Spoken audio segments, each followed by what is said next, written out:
ఉప ముఖ్యమంత్రి భట్టి విక్రమార్క, మంత్రి ఉత్తమ్ కుమార్ రెడ్డిలు హైకోర్టులో పిటిషన్ దాఖలు చేశారు. తమపై నమోదైన కేసును కొట్టివేయాలని పిటిషన్లో కోరారు.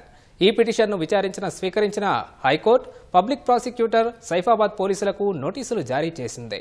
కౌంటర్ దాఖలు చేయాలని ఆదేశిస్తూ తదుపరి విచారణను 30వ తేదీకి వాయిదా వేసింది.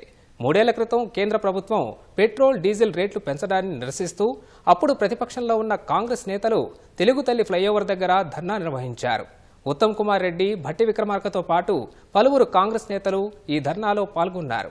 కాంగ్రెస్ నేతల ధర్నా వల్ల వాహనాల రాకపోకలకు తీవ్ర అంతరాయం ఏర్పడిందని ఉత్తమ్ కుమార్ రెడ్డి, భట్టి విక్రమార్కతో పాటు పలువురిపై సైఫాబాద్ పోలీసులు కేసు నమోదు చేశారు. దర్యాప్తు పూర్తి చేసిన పోలీసులు నాంపల్లిలోని ప్రజాప్రతినిధుల కోర్టులో అభియోగ పత్రం దాఖలు చేశారు. ప్రస్తుతం ఆ కేసు విచారణ పెండింగ్లో ఉండగానే కేసును కొట్టివేయాలంటూ మంత్రులిరువురు హైకోర్టులో పిటిషన్ దాఖలు చేశారు.